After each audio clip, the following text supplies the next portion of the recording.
Just finished speaking with John Lynch here in Indianapolis at the NFL Combine, a treasure trove of 49ers intel, including the first response to the Trent Williams news. John said that the 49ers and Trent Williams are on the same page as they work to thread a needle contractually. Here, have a listen to John Lynch at the NFL Combine.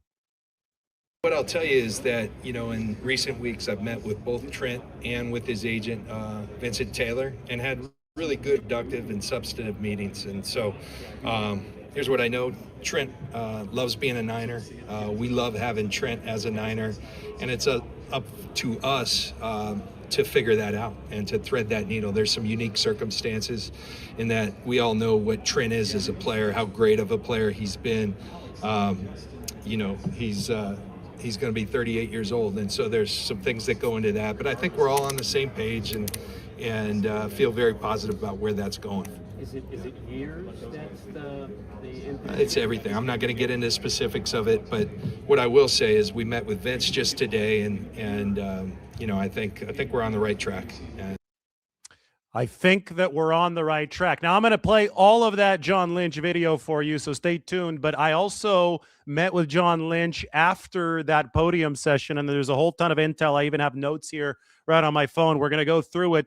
Piece one right now is that the 49ers have rehired Kwesi Adolfo-Mensah, who was the former general manager of the Minnesota Vikings, was fired just a few weeks ago. He is going to be rejoining the 49ers as a personnel executive. He's already helping out, and they're going to have an official title for him after the NFL draft. Remember that Adolfo-Mensah comes from an analytics background.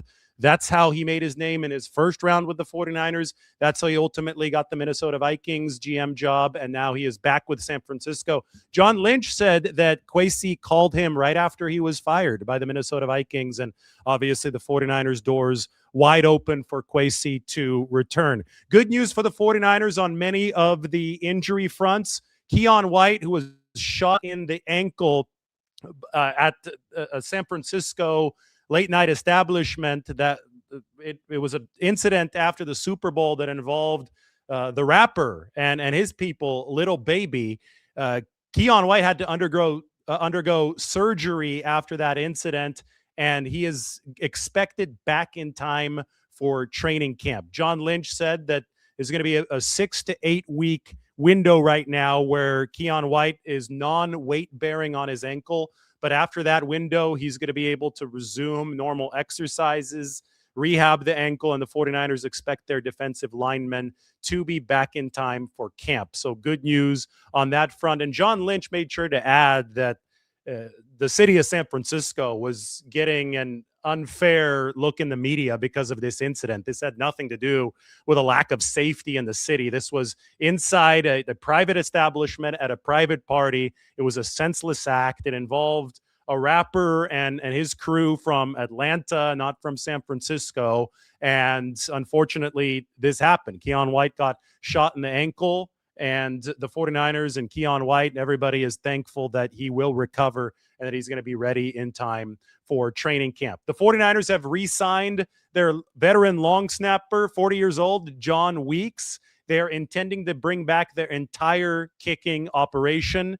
That includes the punter and the holder, Thomas Morstead, and also includes Eddie Pinheiro, the kicker. The 49ers, John Lynch said, are having fantastic conversations with Eddie Pinheiro's camp. He might test free agency, but the word is that Eddie would like to remain with the 49ers as their kicker, and that would obviously mean that he would sign probably a long-term deal with San Francisco, at least more than 1 year. The kicker market extends all the way up to $6-7 million now.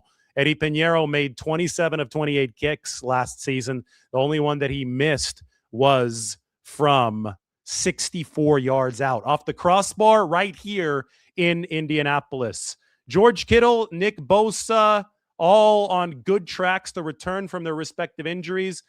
Nick Bosa will be back in time for training camp. John Lynch is certain about that. Not as certain about George Kittle, but he says that the blood flow that he is getting to the Achilles based on where it was torn is a good thing. He's getting a lot of blood flow to the area that needs to recover. Michael Williams and Alfred Collins. Michael coming off of a torn ACL. Alfred Collins, who had shoulder surgery to begin this offseason, also both expected back by training camp. I've got a lot more news, but those were the headlines. Now you get to watch the rest of John Lynch's presser here at the Combine. So enjoy, and we're going to break this thing down as it goes. And I know this. He's been a tremendous asset to our organization. We love having him. My hope, and I've shared this with Trent, is that his name's up in there in the rafters with the greats that have played for the Niners, because he certainly fits that category. Is there anything that overrides tape in the scouting process? I think tape's most important. I will tell you that a lot of the things we track.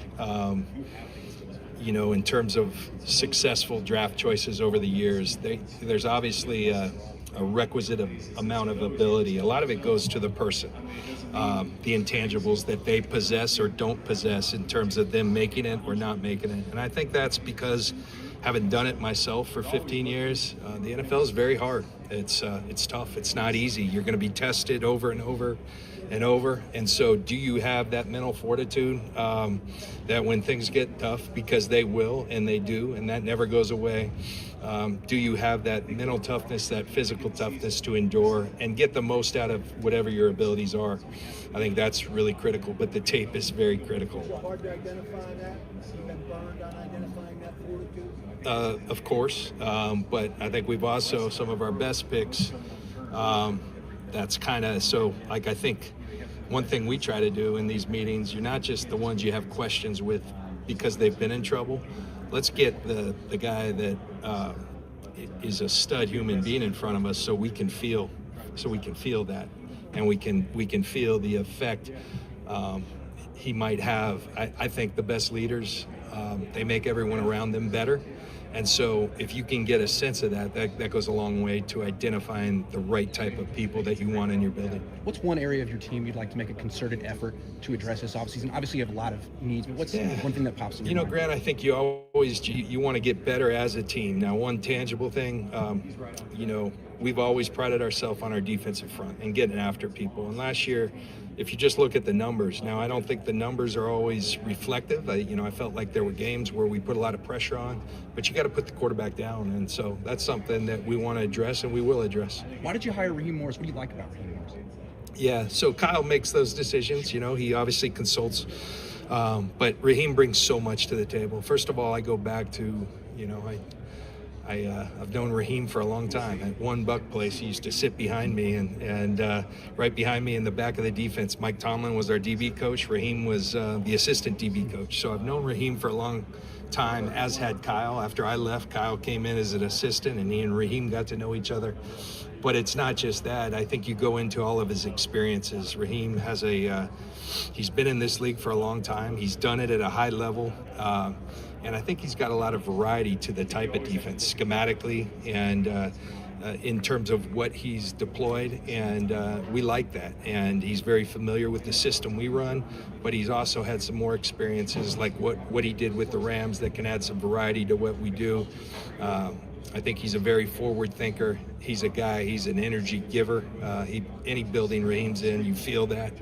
And we're really excited about working. We lost a really good defensive coach in Robert Saleh with him.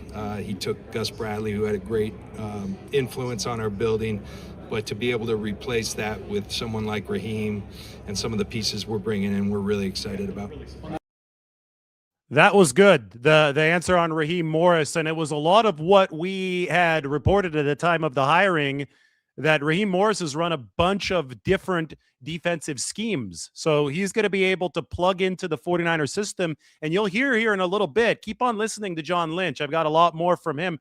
You'll hear that they're going to remain married to the wide nine in pass rushing situations, especially because the league has decided to shift toward that. They want more room for those edge rushers to be able to run the hoop. But Raheem has seen enough wide nine stuff. I mean, this past season in Atlanta, they ran a ton of it, but he's also going to be able to mix in different defensive philosophies like the one that he coached with the Rams when they won a Super Bowl there, in with what the 49ers are doing. He started with the overlap with Raheem Morris, which I think is a really cool story. Way back in the early 2000s, John Lynch was a player in Tampa Bay. The DB coach for the Bucs back then was Mike Tomlin, and the assistant DB coach was Raheem Morris. So that goes all the way back to the Tampa 2. That obviously all evolved for Raheem Morris into working with 3 down fronts. It was a 3-4, a Fangio Staley type of system with the Rams where they won the Super Bowl. And then I think everything was hybridized recently in Atlanta, where Raheem Morris actually teamed up with Jeff Ulbrich, who used to work with Robert Saleh, and blitzed a whole heck of a lot. So it was like a solid defense, but also with a ton of blitzing. So the 49ers are going to be able to make some interesting tweaks. And the way that John Lynch said it, he's got a lot of variety in the type of defense schematically in terms of what he has deployed. He is familiar with the system that we run, but what he did with the Rams can add a lot of variety to what we do. So the Raheem Morris hire, I think that we nailed it in our analysis over the course of the past few weeks. John Lynch basically repeated what we've been saying on this show. All right, let's continue on to more questions here for John Lynch at the NFL Scouting Combine. The offensive side of the football, would you like to get faster, younger, more explosive there, especially seeing how the offense fared against Seattle in those final 2 games? Yeah, but wouldn't we all? I think everybody's looking for that. That's a really good combination. Seattle's really good football team right now, as evidenced by what they did this season, but especially late in the season. Our division's really tough. We're shying away from that. It's tough in part because of who we are, but it's tough because it's a quality division. So we understand, but we tend to focus on ourselves, and we're trying to make ourselves better in all areas. Are you still expecting to major in the wide 9? And are you looking for defensive linemen who fit that front in particular? I think most teams, so much of these games played in the nickel front, and in the nickel front, wide 9s are employed by most teams. So absolutely, there'll be some of that. There'll be some variety as well, but we were doing that with Robert as well. Last year at this event, you signaled that you wanted to get younger. It wouldn't be a particularly aggressive free agency period. What can you say about how you're going to approach this year's free agency? That was true, and I think it remains true. I mean, all 11 picks are still with us, with our team, and a lot of them contributed in a big way. So we love last year's class and their contributions, and it did do that in infused youth. I think the part that maybe has been misconstrued is that we weren't aggressive in free agency. That may be correct. We did re-sign Brock Purdy, Fred Warner, George Kittle, and Colton McKivitz, and we actually set a franchise record in terms of the cash we spent. So I think we were aggressive. We just didn't go out and do it in free agency. The other part of that, our team was very good, and we saw a lot of really good players leave and go elsewhere. I'm looking at George Payton here, who got a couple of our players, really good ones. So that's always difficult.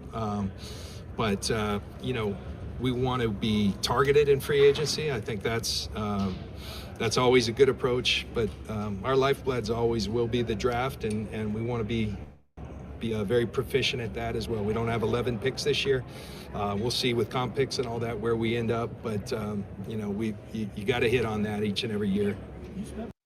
So let's really delve into what John Lynch said there. Remember, at this time last year, at this NFL Scouting Combine, John Lynch was talking about tightening the belt. He really did insinuate that the 49ers were going to have to make some hard decisions, and it was a good foreshadowing for what would happen during free agency just a couple weeks later when Talanoa Hufanga left, Dre Greenlaw left. The 49ers also cut Kyle Juszczyk before they re-signed him. This year, John Lynch did not take as aggressive of a stance, and he also recapped what actually happened last year. And this is important because there are a lot of people, fans and media alike, and media has no excuse because they should know better because they actually cover this, who mischaracterized how the 49ers operated last year.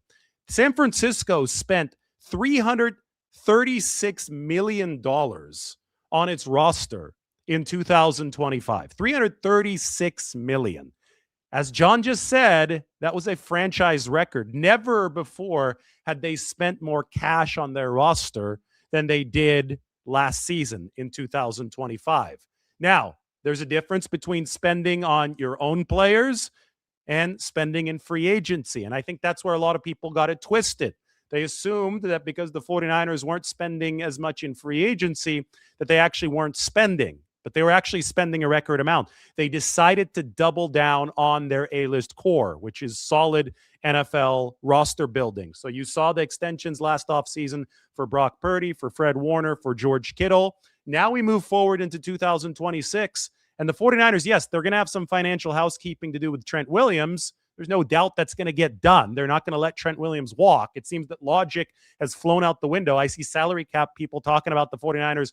How would the money work if they cut Trent Williams? They're not going to cut Trent Williams. This is financial maneuvering, just like we saw in 2024. He is one of their A-list pillars. They're going to find a way to keep him as an A-list pillar. And I think they're going to have a chance to take more swings this offseason than they did last offseason because there's not going to be as much money demanded to pour into the existing roster. Remember, $336 million, a franchise record, went into the roster last offseason, but it was mainly just to keep the foundational pillars that the 49ers already had in place. There might be room to add foundational pillars this offseason. And I will tell you that the Max Crosby buzz here at the NFL Combine, specifically the Max Crosby 49ers buzz, is a real thing.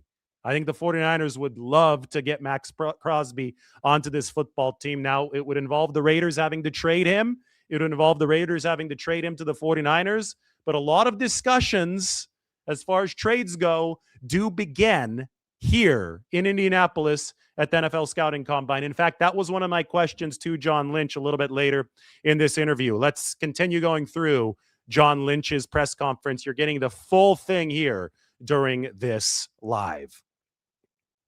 4 years with Mike before. Back when he was an assistant coach, what were your impressions of him then, and what did he bring to your organization? Yeah, I loved Mike. He was a big part of us building it when we first got there. Very smart, very skilled, excited for him and his family and their opportunity down in Arizona. I think Arizona made a wise decision, and that will go to, I think don't sleep on Arizona. I do respect the work that Monty Ossenfort and Jonathan Gannon, for that matter, have done. I know last year didn't go how they wanted in terms of the wins and losses. I felt like they improved mightily in terms of their talent, and they've kind of gone through some processes there. I wouldn't be surprised if it's not long before they're a real good football team. So I'm pulling for Mikey, except when they play us. And he's a tremendous human being who was very instrumental in a lot of our success. And we've got really fond memories of working together with him. You've made a lot of trades over your time as GM. Is the lifeline of the life path of a trade, does that often trace back to this week, to the Combine? Do a lot of conversations start here in person for those? No, I think that's accurate for sure. I think you were talking like evaluations of players long before, and that sometimes is the case too. But absolutely, I think it's very rare, and there's a couple, 3 probably inflection points. Usually down at Mobile, you get most GMs are down there, then at Combine, and then at league meetings. So usually at one of those places, a lot of those conversations. And this week, it's kind of everybody's in that mindset coming off the season. Now you're really looking forward, and yes, a lot of those conversations have commenced. And the inception of them was here, and some finish here. So yeah. All right, there you go. A slight grin from John. A lot of those conversations have commenced. Which ones? Well, obviously he's not going to talk about that in front of cameras, but we do know that the 49ers would love to have Max Crosby on their team. I can tell you that much. I can tell you that the Raiders have been leaking to the media in recent weeks about the potential price for Max Crosby. They want 2 first-round picks and a premium player. I don't think that the 49ers would be willing to pay that much. I don't know if anybody would be willing to pay that much, but it is worth noting the initial starting price. And, the reason that I asked John that is because I just wanted to get a better lay of the land of how this kind of stuff works, how many discussions do happen here. And John went out and said that a lot of those conversations have commenced. Remember that the 49ers have put together maybe more trades than any other team in the NFL ever since John Lynch took over as the GM back in 2017. So the fact that John is talking about trade discussions having commenced now here in Indianapolis, that it should be taken seriously because they've got a track record of wheeling and dealing. And it is my understanding that they would like to take at least one big swing in the trade market over the course of this offseason. All right, let's hear a little bit more from John as we play the entirety of his comments at the lectern here from the NFL Combine in Indianapolis. Yesterday, that of the replay decisions we reviewed, that 4 of the 5 decisions that they wish they could have gotten back happened in the 1 o'clock window. Have you guys discussed that as a competition committee? Like, do you have any concern about, the quality of replay when there's so many games going on in that 1 o'clock window? What can you do? Yeah, that's a really good question. And we have, first of all, the competition committee, that's work. I've been stuck in a meeting room for 3 days, but I do feel good. It feels like a very impactful opportunity to help guide our game. And so that's why I chose to do it. I lived in the broadcasting world for 9 years, and I know that when I was on the 7th team, I dealt with a lot less cameras and the type of angles to when I worked my way up to the 2nd team at Fox. So even within the 1 o'clock window, there's variation in terms of now the mother load is when you're doing Sunday night, Chris Collinsworth and Mike Tirico, and they're basically doing a Super Bowl in terms of the amount of angles. I do think that's something we want to strive for as a league, and I think there's some uniformity you can get by requiring teams to have fixed cameras and things that could really, and I know all those things are being discussed, but that is a reality that, the 1 o'clock games, there's multiple games going on at the same time, so the New York headquarters, they're not going to have all their attention on that game, and then within that, the element that I talked about just not having the amount of cameras and angles, and that's a reality and something that we have to figure out because every game is important in our league, not just the primetime games. When you see tragically what happened with Rondale Moore, how does it hit you as a person and as a GM who oversees a roster? Does it make you say, dang, I wish we could reach out to Brandon Aiyuk, or he would reach out to us to see if everything is okay? Well, I think 2 very different situations. First of all, my condolences go out to Rondale and his family. Tragic situation. Had a couple of them in our league this year, and your heart goes out to the families, and it makes you, communicate with everyone in your organization about our opportunity to affect these young men in a positive way and to help them through things, struggles. And, it's, I think I'll leave it at that. My heart goes out to Rondale. Had the occasion to meet him over the years, and our hearts go out. How do you assess your receiver room? Is there a need in that room you see right now, or you look at your current? Yeah, so, obviously you got, like Jawan's a free agent, and, we've been in good contact with Jawan. We'll see where that goes. We've got some young players that we're really, we really need to come to the forefront. Jacob Cowing's a guy that we've had and we like for a couple of years. He hasn't been able to be on the field much because of his hamstring ailments. Ricky's a fantastic player. We got to find a way to keep him healthy. He had a tough injury early, and he kept dinging the same thing over and over and over, and it was a tough year for him. Ricky's going to be a fine player. Jordan Watkins has to take big steps, and then we've got opportunities to improve ourselves by either bringing back some of the players who have been with us or go finding new guys that fit who we want to be and what we want to be, both in free agency and in the draft. All right, that was the wide receiver room. So a couple things. Brandon Aiyuk, sounds like the 49ers will release him. after the new league year starts, because that means they're going to be able to put a post June 1st designation on that release and stave off the dead money hit into not just this year, but also into 2027. So that's the likely course of action for Brandon Aiyuk.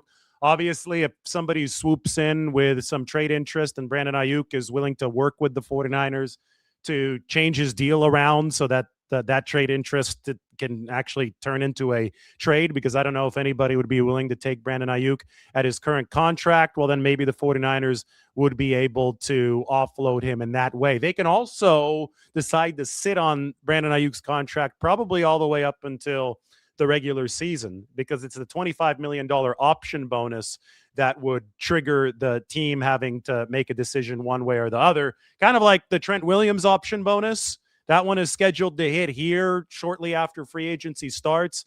I've seen one source say 10 days after the start of the new league year. And then on one of the salary cap websites, it says April 1st. Same effect, though. $10 million option bonus hits. It forces contractual movement to happen before then. So I think the 49ers and Trent Williams will get a new deal done before the $10 million option bonus is scheduled to hit. So that's going to happen at some point within the course of the next month or so. And it sounds like the 49ers will be ready to do something with Brandon Aiyuk at the start of the new league year, so they can make a post-June 1st designation, save as much near-term salary cap room as possible. But they don't have to do anything until Brandon Aiyuk forces that option bonus to be a thing. And for that to happen, Brandon Aiyuk might have to actually report to the team facility if the 49ers just decide to hold him hostage and hold that contract hostage, and if they decide not to release him unless he forces the issue. But John Lynch did say that the first opportunity for San Francisco is going to happen when the new league year starts on March 11th. Now, he talked about the rest of the 49ers receiver room. They want Jacob Cowing to show up, make a big jump. They thought that was going to happen last year before the hamstring issues. They obviously need to keep Ricky Pearsall healthy. But John Lynch did also talk about finding guys in free agency or the draft who fit what we do. And, we're talking Mike Evans.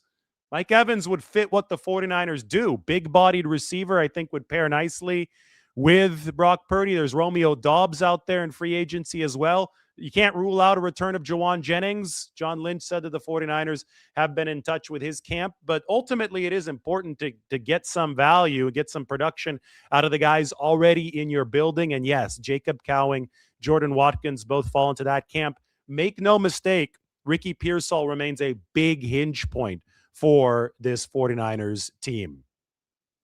A couple of days ago, Rich McKay said he doesn't anticipate any teams introducing a rules change proposal to kind of ban Tush. Where does that play kind of stand right now based on the conversation on the competition committee side? That's all we talked about last year. And I will tell you, it felt like there was momentum going into league meetings that it would be overturned, and then it kind of flipped, and those things happen. And, I think now we went through a year, maybe people have gotten a little bit better at defending it. Maybe they're doing it less. People aren't wanting to put their quarterbacks in those type of situations. You're seeing more variety. They line up in the tush push. They run outside. So maybe it's kind of solving itself. But we'll see. I think you got to monitor those things over time to see the trends, and that's something we'll continue to do. John, you have a long history with the Kubiak family. So yes. You have a long history with the Kubiak family. Clint Kubiak, now a head coach. What have you seen just from him, growing up and growing into this job that he might be able to succeed in? Well, my history with the Kubiak family initially goes back to when I was a free agent who went to Denver. Gary Kubiak was on that staff, and got to know their family really well. Gary and his wife Rhonda were tremendous to my family, helping us find schools and all those. And they're just really quality people. That's one thing I know about all the Kubiaks, but really good football coaches, really good football minds. And, I'm excited for all of them and their success. Clay's the one I work with most right now, and Clay's doing a tremendous job making us better, very creative, very hardworking, diligent, and a great person. Clint's tremendous. I'm excited for his his opportunity. They made it tough, like the Lynches with our girls. We're all J's and L's. They're all K's. So there's Klein, who's doing a great job with Denver.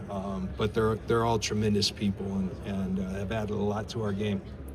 I know you're not really in the quarterback market, but like as pertains to this year's quarterbacks, what is your experience with Trey and Brock? Brock's experience in college and Trey's lack of it impact your thinking as you evaluate that position? Yeah, I think, you know, what I hear a lot of people, even in other sports, talking about, you know, kind of using that as a baseline for just an interesting observations, that one guy played a ton of college football, one guy didn't so much, and it was during COVID when it was very tough to do evaluations. So, you know, does that say something in every sport? I don't know, but I know that people have looked at that, taken heed. We certainly have, and you know, you live and you learn, and just very fortunate that we got Brock, and we were so smart. We waited till the last pick just to secure the deal. I'm only asking about the contractual. That was funny. John Lynch has made that joke a few times. We waited until the very end on purpose. They actually didn't do that on purpose. Pick number 262. But anyway, I know that I'm playing you the entire John Lynch interview right now. But also there was a 30-minute session with John Lynch after without cameras where we were able to talk a little bit more. And I asked him about Mac Jones. And he said that Mac Jones will likely generate a lot of interest and a lot of buzz later in this NFL Combine when everybody's all up in their suites watching some of the workouts. And that's when the teams really start to talk about existing players and potentially setting the table for trades. And John said that the 49ers would have to be absolutely blown away by an offer to trade Mac Jones. Kyle Shanahan wants Mac to stay. Why wouldn't you want a guy who finished number 9 in QBR as your backup to stay? The 49ers would have to be moved off of this position with a very, very lucrative offer for Mac Jones. Now, if Mac does end up getting moved, if somebody wants to send the 49ers a first-round pick or maybe even a high second-round pick, if that ends up happening, maybe Kirk Cousins comes to San Francisco because the Falcons are likely going to release him. So that's all going to be very interesting, but I made sure to get that piece of Mac Jones intel on the record. The 49ers remain committed to keeping Mac unless they are absolutely blown away by a big offer. Let's hear more from John Lynch. Aspect, but what is the timeline with Brandon Aiyuk's situation with the Niners? Yeah, I think nothing will happen until the new league year starts, and then when it happens, kind of semantics, but that's when something, you know, could happen there. Translation there, semantics, which means post the June 1st release, but something could happen with Brandon Aiyuk and the 49ers formally moving on once that new league year starts. It's currently February 24th. That would be on March 9th. But that doesn't necessarily mean that something will happen then. That is when the 49ers window of possibility does open. Is Carter ready to join your coaching staff, or does he need to finish high school first? Carter. Is he Carter Shanahan? Yeah. Oh, he's still playing. Oh, you know, Carter is doing a tremendous job. Great young man, working his tail off, and he's around our facility a lot, and we love that. And we love inviting family into our program. Our people, our staff work extremely hard, and we encourage people to have their family around, and very fortunate that a lot of them are. John, you've had a relationship with Mike Tomlin for a really long time. Yeah. What can you say about like his impact on you, maybe as a player, and what was your kind of reaction to him stepping down? I miss it for myself. Like, Combine is a time where we often caught up. Competition committee, I in part joined it because I knew I'd get a lot of time with Mike Tomlin, who's a dear friend. And, you know, it's odd to say with someone who's a couple years younger than you, a tremendous influence in my life. You know, he came to coach me in Tampa when Herm Edwards took the Jets job. I could tell he was special right away. And he challenged me to be better. I was at what I thought was the prime of my career. And the first mini camp we ever had, he handed me a VCR and a legal pad, and it had like 86 plays of things I could do better. And it actually ticked me off at first. I'm in the prime of my career, and this guy coming out of college is going to tell me why I need to be this much better. And my wife, as she often does, said, have you read it? Can it make you better? And I did just that. I listened to Lynch. I started reading it, and I became a better player. And that's the way Mike's special. Our game will miss him. I don't know if it's for good. I'm thrilled for him. Saw a picture a couple weeks ago. He was at his daughter. His daughter's a tremendous gymnast at Georgia, and he was there enjoying her compete, something he hasn't been able to do. So I know he's enjoying those things. I hope he comes back to the game. Sorry, Kia, that's his wife, and because I'm sure she's enjoying having him. But he's just such a special human being, and has given so much. And I'm happy that he made the decision on his terms. Yeah.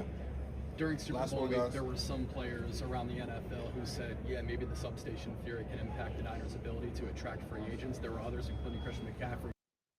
Oh boy, we got a substation question. Let's listen more. Listen more to John Lynch. Who said, no, I'd love to play for the Niners. Yeah. Do you think that could impact what your plans are, players coming to San Francisco and free agency? I sure hope not. I don't think so. We have a tremendous place to live, to play, an iconic organization. Some of the things at Super Bowl, the very first event that I kind of went to was a Night of Champions, some Omaha Productions put on it. And man, I can't tell you, I kind of went just to support the guys that were up on stage. And it was Chris Berman moderated a thing with Joe, John Taylor, Tommy Rathman, it was Eric Wright and Ronnie Lott, Keena Turner and Harris Barton were all there as well. And man, the privilege that you felt to be a part of this organization, that's what I think people feel when they think about the Niners and a team they got a chance to compete at the highest level and compete for championships. That's what I think people will think about. Yeah. When your own players express concern about it, though, what's your approach? Do you want to educate them? Do you need to bring in your own scientists and do research? What do you do? Well, I think when you talk about, and I said this earlier, me having been a player, anything our players, especially when it comes to health and safety, which is so important, absolutely we'll look into that.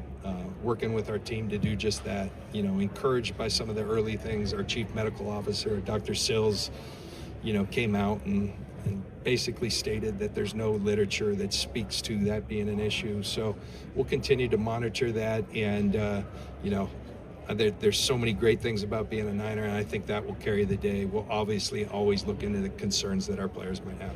Thanks, John.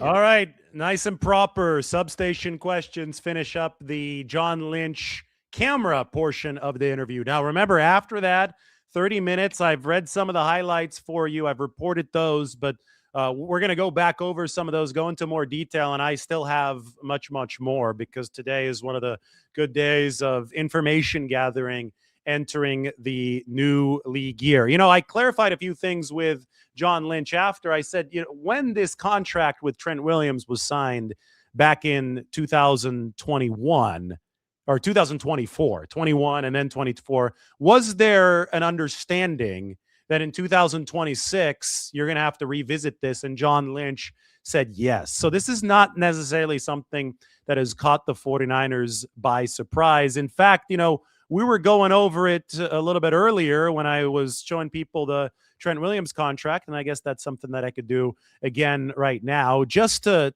illustrate how these dynamics work.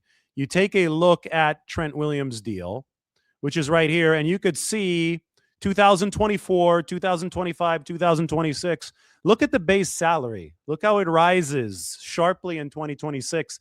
It's no longer the veteran minimum that it was in 2024 and 2025. And that is because you leave that money hanging out there. It's not guaranteed, with the understanding that it's going to be converted to an option bonus that is stretched out against the salary cap and lowers the salary cap hit of the player in that season. Now, why did the 49ers and Trent Williams pick $22.21 million, a very specific amount back in 2024 when they wrote this contract? Well, they did that so that the average per year would thrust Trent Williams back to number one in the NFL. They designed his contract in 2024 for, obviously he wanted to get paid then, but a lot of these deals have vanity clauses in them.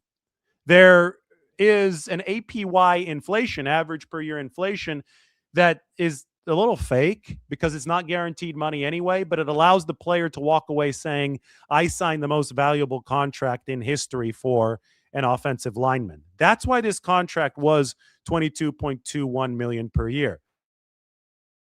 Now, there was an understanding between the 49ers and Trent Williams that it would be revisited in 2026 based on where the market was and where Trent Williams was as a player.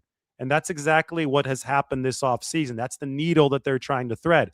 The intel that we got from John Lynch at the 30-minute session following the camera session here at the NFL Combine was that the 49ers are open to extending Trent Williams, which should actually make this easier to accomplish.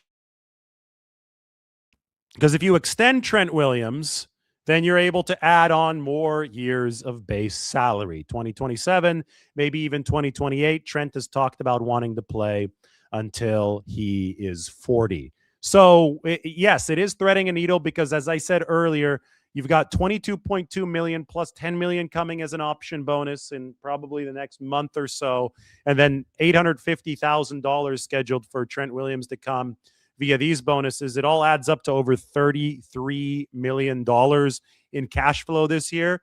That is much higher than the top APY for tackles. That number belongs to Rashawn Slater at $28.5 million. So I think the 49ers in an ideal world would love to lop off about $5 million to make sure that Trent Williams' cash flow isn't too high this year, just for efficiency purposes, given the fact that he is a player entering his age 38 season. And I'm sure that Trent Williams wants to play hardball in the other direction since he's got leverage, since he is the 49ers left tackle, since there's a massive drop-off if Trent Williams is not available. I don't know who the 49ers would go to who would be able to deliver at close to his level if Trent Williams was not available. So, it's kind of like Darth Vader in Star Wars, Empire Strikes Back. I'm altering the deal. Pray that I don't alter it any further. Although in this case, it's funny because technically I think the 49ers are the ones who are wanting to alter the deal. I think that they want to bring that salary cap hit down for this season because the cash flow this year is a little bit lopsided in Trent Williams' favor. That being said, I think that this was something that was understood that would happen back in 2024 if Trent Williams was going to play in 2026. So if that was already understood, then and Trent Williams and his camp are giving the 49ers pushback on it right now, then they're the ones playing the more villainous role in all of this. But at the end of the day, this was something that was expected. It happened in 24. In a different way, it happened back in 2021. This time, though, the 49ers have the leverage of having Trent Williams under contract for this 2026 season, while Trent Williams has the leverage of being Trent Williams and being relatively indispensable to the 49ers. All right, let's go through the rest of all of the news. The injury returns, those are all a big deal for the 49ers. George Kittle, Nick Bosa, Keon White. In the George Kittle situation, I don't know if he's going to be back week 1. But the 49ers, I think, are optimistic that this Achilles timeline is going to be faster than your typical Achilles timeline because of where the tear happened and the blood flow that George Kittle has been getting to the affected area. It is higher than normal, which can lead to a faster recovery. Michael Williams, Alfred Collins, good news there. We talked a lot about Raheem Morris as well, and the 49ers are working hard to bring back the kicking battery of John Weeks, Thomas Morstead, and Eddie Pinheiro, with John Weeks already having re-signed with the 49ers. John even said that that file was already in his DocuSign. So John Weeks has signed, and now John Lynch needs to sign the DocuSign, and the 49ers are going to have their long snapper back. Eddie Pinheiro looks like it's going to be a little bit more tricky. The 49ers do not anticipate using the franchise tag on Eddie Pinheiro. I think that they anticipate the number is going to come in at lower than the kicker franchise tag, which I believe would be close to $6 million. Maybe they can get Eddie Pinheiro back at around $5 million per year, maybe 4 to 5. But that remains to be determined. They are confident in getting Thomas Morstead, the punter, and the holder back as well. Meanwhile, Kyle Shanahan has to finish his offensive staff. 49ers were throwing a late curveball there when Brian Fleury left to be the Seattle Seahawks offensive coordinator. So the defensive staff with Raheem Morris in charge probably will be completed more quickly than the offensive staff. And Kyle Shanahan will speak in about a month at the NFL owners meetings in Phoenix with his full offensive staff. But the 49ers, John Lynch says that they're having fantastic discussions with Eddie Pinheiro's representation to bring him back into the fold for 2026. And then, of course, top of the show, I mentioned that Kwesi Adolfo-Mensah will be back with the 49ers. This is an executive who was with San Francisco for several seasons from 2013 to 2019. So he predated the Kyle Shanahan, John Lynch regime as the manager of football research and development, analytics-oriented guy. Kwesi Adolfo-Mensah stuck around with the 49ers through the first 3 years of the Shanahan-Lynch era. Then he left to be the VP of football operations with the Cleveland Browns in 2020 and 2021. And then the Minnesota Vikings hired him to be their general manager from 2022 to 2025. One could argue that the Vikings got a little too stuck in analytics mode when discussing and determining the future of Sam Darnold. They let Darnold out of the building. He won a Super Bowl with the Seattle Seahawks. In retrospect, that decision obviously doesn't look good, but Adolfo-Mensah is not here with the 49ers to be their general manager. He is here to consult with everybody, not just John Lynch and the personnel department, but also with the coaching staff, because the 49ers like a very cohesive operation so that they draft as well as they possibly can. And I think that they had some really successful drafts back when Adolfo-Mensah was with this football team for whatever it's worth, from 2017 to 2019. They involved picking up, obviously, Nick Bosa. That might have been more of a no-brainer in 2019, but they also got a guy named George Kittle in 2017, and they built the Super Bowl team that ended up losing to the Kansas City Chiefs in Miami at the end of that 2019 season. So welcome back to former 49ers executive.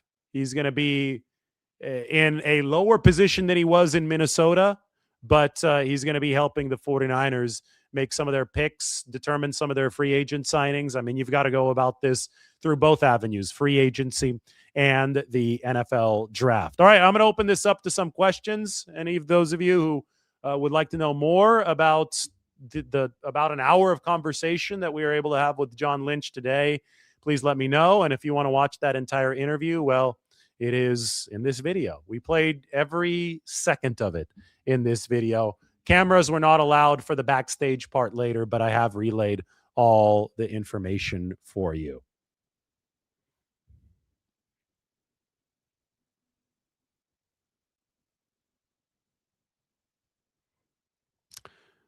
All right, I really want good questions, guys. I think that I'm more qualified than anybody in the media to talk about the Trent Williams thing. That is insane how wrong the media is getting it. The fact that people are seriously talking about Trent Williams potentially being cut by the 49ers shows they do not know what they are discussing. And it, quite frankly, it's embarrassing to see people paid to cover football understand football at such a low level that they cannot understand the contractual tug of war between the 49ers and Trent Williams, and they think that it's going to be an automatic release just because there is a little friction in negotiations. At the end of the day, we saw this coming at some point in the 2026 offseason with Trent Williams. It just so happens that the option bonus is the inflection point that the 49ers are operating around. They don't want to pay out $10 million to Trent before that they have the entirety of what they're going to pay out for him in 2026 determined. As is natural, the 49ers want that amount to be lower. Trent Williams wants it to be higher. They're going to try to come to middle ground before that option bonus has to be paid out in about a month. Do I think they're going to be restructuring Bosa this year too? Yeah, but Bosa will probably be more of a standard restructure. Nick Bosa's contract, and maybe I could get this up on the screen, has some, I believe, let's see here, 2026. Yes, it's got $23.1 million in guaranteed money still in this season. This is year 3 following signing for Nick Bosa. I'm going to take this and toss it up there for you guys. So here's Bosa's deal. You could look down here to 2026. There's the base salary. Here's the guaranteed salary. So the base salary plus the per game roster bonus money is all fully guaranteed for Nick Bosa this season. There is no new option bonus coming in this year, but what they can do is they can convert most of this base salary to an option bonus and lower the salary cap hit of $41.6 million. For Bosa, it would be very typical operating procedure. For Trent Williams, it's a little different because this is the last year of his contract. He is an older player. The 49ers are interested in extending him, but they've got to find that financial sweet spot just like they did in 2024. Again, if you guys want to see the Trent Williams situation, this is it right here. Here's 2026. He's due to earn 22.2 plus 10 million in option bonus and more in some per game roster bonus money. So about 33 million this season. And the 49ers think that cash flow is probably too rich for Trent Williams this year. It is their job to make this more efficient. So many people are talking about, oh, well, dead money. Dead money is only a thing if they release Trent Williams, which would make absolutely no sense since he's under contract. At the very worst, you would trade Trent Williams for a big return since it's Trent Williams. But even talking about dead money in those terms, 34 million would rush to hit the 49ers books now. They'd be absolved of the 33 million that they owed him this year, so it'd be about a wash. Everybody seems to like to talk about salary cap hits and dead money in only a one-year window. That's a fan talk. That's how fans discuss things. The 49ers don't discuss things in a one-year window because unused salary cap space carries over from season to season. They're thinking about their finances in 2027, 2028, 2029, and so forth. And especially 2027 when there's quite a big crunch because they're delaying all these payments until then. They've got to make sure that they carry over enough room. So if you can trim $5 million from what you owe Trent Williams in 2026 because it's inefficient here in the 2026 season, that's going to help you in 2027. And as a business, especially one working under a hard salary cap like there is in the NFL, it is your job to make sure that you financially work out things at every single corner to be as efficient as possible, because decisions like this add up, especially in the bigger deals where we're dealing with more money all in one clump. And that's what the 49ers are trying to make sure of right now with Trent Williams moving forward. And it would be nice if people would just do their homework. I'm not talking about the viewers. I'm talking about people who actually cover this stuff, especially salary cap people. If they would do some homework and they would understand the context in which all of this is happening with Trent Williams. They will not. This is not going to change anything with the Nick Bosa situation. I see a couple questions about that. Again, I just showed you guys the Nick Bosa contract. He is not entering the lame duck year of his deal. 49ers have a ton of future control over Nick Bosa, who's also coming off of an ACL tear, and he already has guaranteed money this year. Nick has $23.1 million fully guaranteed this season. That's what he negotiated back in 2023. Trent doesn't have anything guaranteed this season. So I'm sure that he wants some more money guaranteed, and I'm sure that he doesn't want to reduce the pay that the 49ers are asking him to reduce in that base salary column. This is Trent's again right here, $22.2 million. Remember, top of the market is 28.5 APY. Trent scheduled to earn over 33. I would expect the 49ers to want to bring that cash flow a little bit closer. But if they give Trent an extension, maybe he gets a little bit more right now, but more team control for the 49ers later on. There's give and take with all of these things. Team control is something that's valuable, but usually in the case of a good player, you have to pay up for it. All that I do know is that nobody good in the NFL plays on a contract like this on a lame duck year with this inflated of a base salary without a look at a restructure. Like you always are going to look at a restructure or an extension or a combination of both.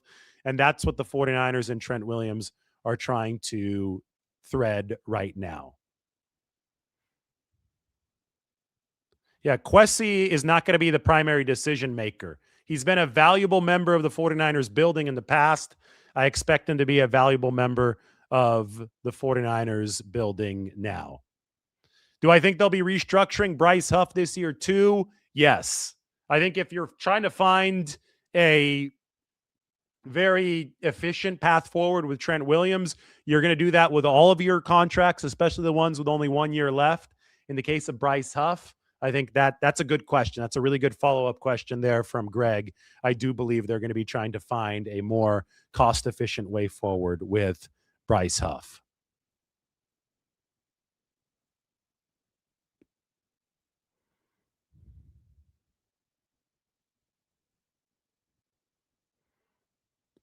All right, any more good questions here?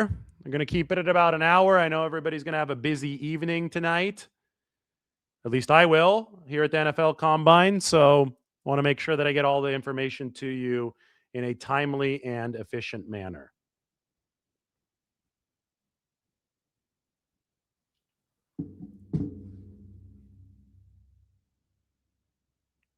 Is Tyler Linderbaum realistic with the current cap situation? Well, one of the reasons the 49ers might be trying to jockey as much as possible with Trent Williams' deal is so they can have enough money to make a big splash for somebody like a Max Crosby or a Tyler Linderbaum.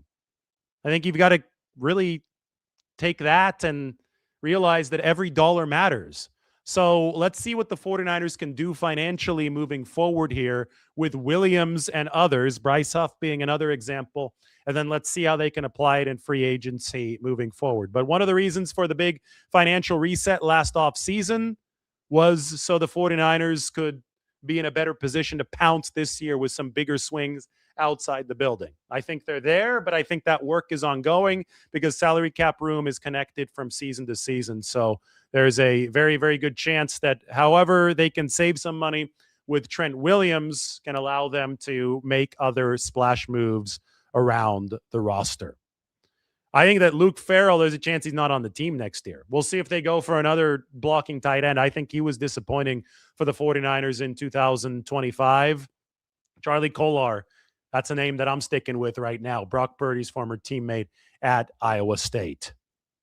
Will we see a lot of one linebacker defensive looks this year? If the 49ers run five-man fronts, as John Lynch said they would under Raheem Morris, as we've assumed they would, they might run a lot of 5-1 stuff with Fred Warner as the lone linebacker in those penny fronts. I mentioned a trade if the possibility of things really can't work out.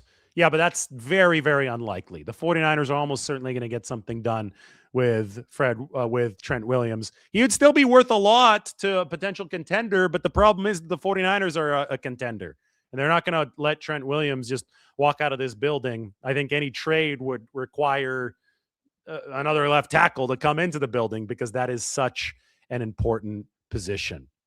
Is KC Concepcion a realistic first pick? Absolutely. I think he could be on the board at number 27. I think Isaiah Likely, he's more likely than Kyle Pitts. More likely, get it? Pun intended. Kyle Pitts is going to be franchise tagged by the Atlanta Falcons. Isaiah Likely could be a good big tight end for Brock Purdy on the free agent market. What will Alec Pierce get in free agency? Maybe close to $30 million a year. That may make that difficult for the 49ers, although they will be saving money via the Brandon Aiyuk release route. All right, everybody, thanks for watching. You got the full John Lynch interview. Hope you enjoyed it. If you just now joined this right here, I'm going to put it up on the screen. This is what it looked like. John Lynch speaking here at the NFL Scouting Combine. So be sure to rewatch this whole thing because the whole thing is in there, all 21 minutes. John Lynch speaking. And then if you just joined right now, make sure you watch this whole video because I deliver intel on top of what Lynch said on camera because we also had a 30-minute session with John Lynch off camera. Mike Evans, I didn't discuss him today, but I think Mike Evans is a 49ers target for sure. Everybody, thanks for watching. We will talk to you next time.